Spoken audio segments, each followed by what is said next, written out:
Welcome to the Leading Conversations podcast, sponsored by the Excel Leadership Network. On each episode, JD Pairing will have conversations with church planting pastors and leaders from around the country. You can learn more about how to connect with Excel at the end of this podcast. Let's join JD now and listen in on this leading conversation. Welcome to the Excel Leadership Podcast. We are thrilled to have the great Simon Geller with us today. Simon is one of the few former policemen that are now planting churches in the United States. There are a few. He is a great leader. He's got some great stories. I'm excited to ask him lots of questions today. Simon, thank you for being here. Yeah, glad to be here. Hey, Simon, first thing I want to ask you is tell us about your family, how many kids you have, and I need to ask you, how did that happen? Of course you do. I am a father of 6 wonderful, amazing kids. And the story I think you're referring to is I have a 22-year-old, but then I have a 18, 17, 15. So we were married and we had 02, had a kid, 03, 04, 05. And my wife informed me that we're not having kids anymore. And so we didn't pray about it. And we went ahead and moved forward with the operation she scheduled for me within 2 months of the last one. And then 6 years later, we realized we did make a decision going to God. And then she informed me that we were going to have the reversal of the first surgery, so men, I tell you right now, if that's your wife, pray about the first one, because the second one is 4+ hours while you're awake. And it involves Novocaine. And I just going to leave it at that. And it's not pleasant. And 2 weeks later, you're still not to do much. So you don't get to do nothing for 2 weeks, which kind of helps. But at the same time, no. But then within a year, we had another one. And a year, we had another one. And then we had an incident with our last. We were pregnant again, this time with twins. And we lost them. But during that process, she couldn't have kids because she thought she was going to have me do the surgery again. And I already declared in the name of Jesus that was not going to happen. And so that's how we got it. And again, reversals are possible, not advised.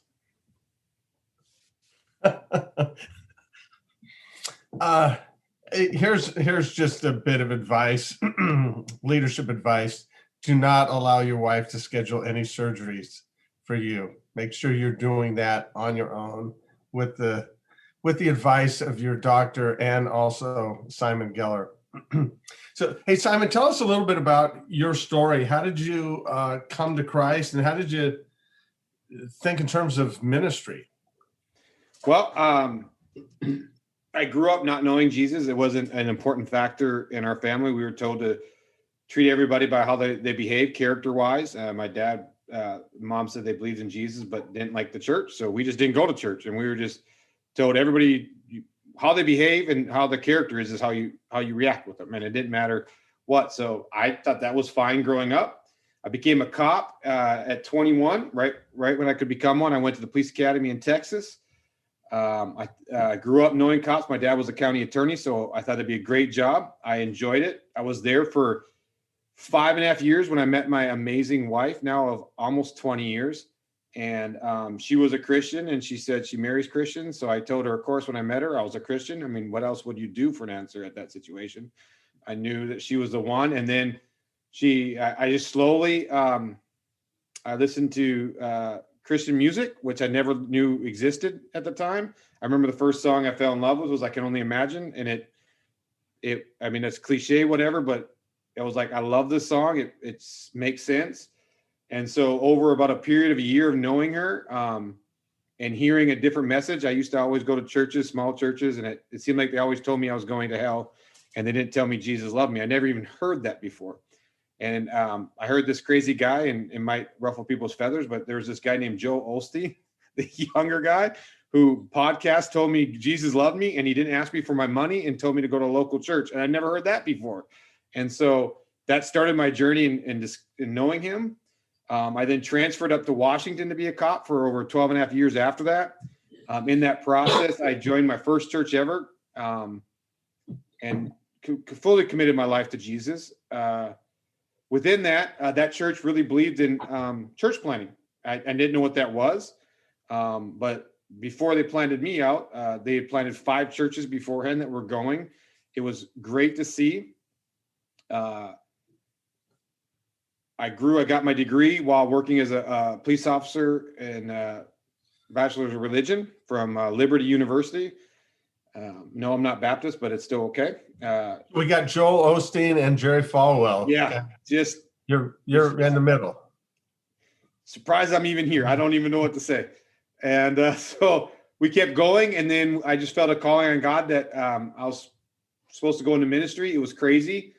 I was making really good money, but it felt that calling. It was confirmed from our church, and they sent us to, I'm just going to call it Excel now because it'd be too confusing if I start saying other names when it's still my favorite JD. And we did that discovery aspect, went through it. We're confirmed after a lot of things we knew we needed to do to get better. And then over a 4-year process, year and a half with Discovery, we planned it out in Livingston, Texas. We quit from the job on the spot, moved my family, 4 other families hopped up, moved down with us, and we parachuted in kind of. And this Yankee, for now almost 6 years, we've grown our church, and I call it the running joke. I deal with the same people I dealt with my first 20 years of work, is my culture at my church. I think he giggled when I thought I was going to get out and have a whole different type of people, but it's the exact same people, just a whole different process of dealing with them. You're just seeing them on Sundays and evenings instead of middle of the night, I guess, huh? And when I give them a ride, I don't drive them to the jail. I drive them home. So that's a really big plus for them. They like that. Hey, how much of a factor was it you going into ministry, was being part of a church that was interested in multiplication? It was huge because I don't even think I didn't even hear about church planting until it became something that was actually talked about at the church. And I saw it every 2 to 3 years. They were planting. So you got to see, when I first got there, the first one went out. And then every 2 to 3 years, I saw these churches going out, and they were growing and they were celebrating, and they took families, and it was always talked about. And I was like, well, I didn't think I wanted to be a church planter. I thought I wanted to come on staff at the church, but that just wasn't what it was meant to be. And that was a huge decision. The fact that there was a focus of the church and their heart to see the kingdom grow by multiplication. And that, what's interesting now is from that church, they were a church plant. So you have the second generation. The first church plant, the third generation has also planted a church, which is fourth generation already. And so you already see 4 generations from one church multiplication going on from the churches. So they've also kept that attitude of multiplication. So, and I think that attitude of multiplication just tends to cause potential leaders to come to the forefront too. People who think, yeah, I can do this. I can do this. Hey, talk about what's it like being a cop and then a church planter. You alluded to dealing with the same sort of people, but those seem to be maybe 2 different mentalities, or are they not? No, they are, especially when I didn't know Jesus, being a cop was a whole different story. Also, I was young, and, I'm a decent sized individual. And back then I actually lifted, not like some people. I slowered. So I was actually enjoyable, the rough part about being a police officer. I would even get called to the rough parts. And so, and then I had that crazy encounter with Jesus. And instead of when somebody hit me, I thought how hard I could hit them back. It was like they hit me. I'm like, what's wrong with them? Where are they hurting? Where are they being restored? So a whole change in me was occurring from the inside. Didn't mean I didn't hit them back, just in case any cops out there still want to be ministry. It just meant that everything changed. And so I started seeing people different, where I wanted to do more help. And I saw the system. The system is what it is. It's not perfect. I don't think you'll ever have a perfect judicial system. I think you're just going to have what we can best do. The only best judicial system is obviously God's system in that way. And that's not the system there. Throughout the process of knowing that and then moving on to church, it's easier to actually help people because you're allowed at all times. As an officer, I had to take a risk if I started sharing the gospel in the car with an arrested person, because I have their full attention because they're in handcuffs and in the back of my police car, and they don't have a choice to leave. And now I do. So things changed in that way. The way I deal with drug addictions, we have a lot of people in our church that either struggle with drugs or have come out of it. How we handle that and all those aspects, we've really been able to become a restoration factor with. It's not whether it's judgment or not. When you arrest somebody, they feel like you're judging them. It's just a fact at most occasions. But when they're coming into church, I'm able to speak life into them in a way that they understand differently. And I'll tell you this, I don't know, maybe people agree, but I think going into law enforcement, maybe for all pastors for 5 years, to see what you would learn from that side would give you a different compassion and heart. It was a perfect training ground for me in the future, what I was going to become. So. Wow, I had not heard that last bit before, that it's a good training ground. Instead of seminary, send them to the police academy. I think you'll have a different atmosphere for how people are hurting and what they're going through. And then you can relate a little bit, because there's nothing I haven't probably seen or had to deal with criminally wise that doesn't, it's all in the church. Those same people, whether you know it or not, are going through it or have gone through it, from abuse to everything. And you can have a lot more working relationship and knowledge of those situations. So yeah, I think it'd be a great fit. Let me ask you this. You've been out of police work for the last 5 or 6 years, but the whole environment towards police in the last 5 or 6 years has changed pretty dramatically. What's it like as an ex-cop to just look at how police are being treated these days? Yeah, it was starting at the very end of when I was leaving. Felt like it was a great time to leave. For me, I struggle a lot. I've had to get off Facebook for months at a time, especially after. So we'll call it, anytime there's an incident which causes uprise. Usually an incident involve a shooting. No matter what shooting, it's usually focused on racial injustice. I know it's like I start getting nervous, because I know if it goes 3 days, a cop's going to get killed, period. It's going to be somewhere around. So I'm thinking, well, it's going to be with the guys I've worked with. Are they going to get shot? You can look at every major one where it's riot 3 days in, there's always a cop that ends up dying back on the other end. And so that adds stress, because I'm talking to my friends back where they're at. And I'm like, hey, how's it going there? I remember what it feels like. You can't do anything right during that motion.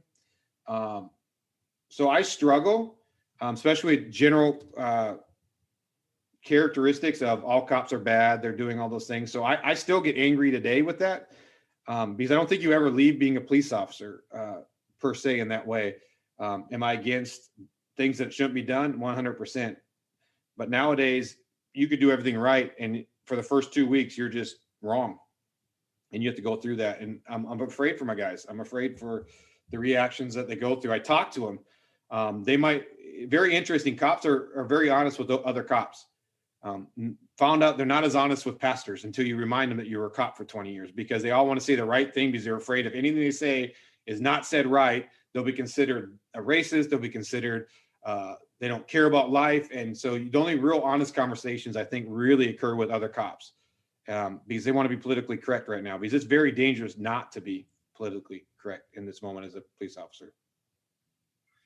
What can we as leaders do to mitigate some of that tension that's out there? Do you have some ideas on that? One, I just don't think it's going to happen. I think open, honest conversation between both ways to that is going to listen. I've been so many of these places, they're like, well, you just got to listen to one side because you don't understand. But I've been on the other side. You got to listen to the other side as well. I have 6 amazing kids. I wanted to go home at night. And I remember my prayers back then. And to be honest, if we could be completely honest in this group, I remember praying specifically, Lord, I do not want to shoot anybody. Help me, Jesus. Don't let anybody give me the right words to say. And here's the scary thing, and maybe we won't put this out. You can read it. I used to say, and if I do have to, Lord, let him be a white person. So that's just a blunt, straight answer to it, because it wasn't going to matter with the tension. You were going to have to go through something, through a situation. And that's rough, because that's silly. It's nonsense. For a group of people, you couldn't even, at our department, we didn't even allow mistalking. We couldn't even swear at somebody. And so we treated everybody respect. And I would have never put up with anybody of any race, religious, any factor. And so to hear those conversations when you get accused of stuff all the time, having open conversations would be number one, and being not afraid to hear that we disagree and we both could possibly be right, because it's perspective viewed, right? A lot of things perspective. I think understanding that cops are very private. I think they're always worried that they're being watched, and anything they say can be used against them. We kind of say that, right? That's one of our cards. Anything you say can be used against you. Well, we feel that way too. And you can lose your job now for having an opinion that does not fit into the thing. So to think you're going to get an honest answer on every situation is just not believable. I think, honestly, I liked it when people just said nice things. Hey, we appreciate what you're doing. We understand it's a hard job and it's a hard time. So even those small comments meant a lot to me during some of those uproars. And so those are few things I think would be good. I don't think there's a great answer right now. And I don't think, I'd love to see some really open conversations where you're not afraid that you're going to be fired afterwards, or be afraid you're going to offend, where you can say, this is how it makes us feel. And then this is how can we adjust those things could occur. But I don't know if the country is even ready for that, those type of honest conversations. I mean, like real conversations, because out of all the incidents lately, there's a lot of real big issues, and people are going to lose their mind when some of these people don't get found guilty the way they are. And it's basic law that's already been set. And so to hold people accountable for certain things is important. It's so important. But at the same time, looking at why it's in that situation is also important. There's no clear-cut answer. So that makes sense. Well, thank you for your honesty. That's just refreshing. And I know it's difficult, but excuse me. Thank you for just sharing that a little bit. Hey, what's next for you and your church? I know that you just recently came through COVID yourself, but what's your vision for your church moving forward? We're excited. We're hoping it continues to open up. We have a couple of ministries that are we have a ministry that meets the community. We do free laundry, free clothes, free showers, and it's growing abundantly fast, especially in times like this, where even washing clothes for a family becomes too expensive. And we're not talking just homeless people. So we're looking to expand that. We don't know if we have the space. We already took one of our 4 buildings and gave it all to them. So we're looking at what that looks like. We're looking to expand. We also have transitional homing for people. We have one for women's, but we don't have any for men. So we're looking to potentially do that. Good for you to know. I finally have another potential church planner. I see maybe in a year and a half planning out. And then we have ones, I think, on a 3 to 4 year path. I would like to add people, because we're going to be promoting it and telling people to go with them if God calls them to go with, and it's the right fit, in that way. So we're looking in the next 2.5 years, 3.5 years, to have 2 more church plants come out of our little teeny church down here in East Texas. And that's super exciting, actually, that we really have isolated, talked to them. One still processing, the other one agrees they want to do it. So can't be more excited about church planting within that. And then we're still dreaming of having no water features in our church that we didn't add. And so we still have them. We've had them for 4 years. And our hallways, if we didn't have water coming down, might impress other people. But one day we'll get rid of the natural occurring water features from leaks one day. That's just a dream of ours. Don't know if it's going to occur anytime soon. It's more important to plant churches and to impact the community than to have a perfectly clean building. But it would be nice just to not walk down the hallway on a rainy day and get wet. That's all. Here's the last question. What do you want to just tell us as leaders? You get 60 seconds. Anything you want to say to us? 2 quick things. One, I've just had a lot of people visit churches recently because of holidays and that. And what's surprising, they come back and the first thing they say to me is, they didn't even share the gospel. And they're so used to us sharing it every single Sunday, no matter who's there. They said there could have been somebody there who wanted to give their life, but they didn't even give them an opportunity, and they're at church. Why wouldn't they share the gospel? And I'm like, it could have just been that day. But just a reminder, you can share the gospel to people that have already given their life, and it's okay, because then it becomes a habit.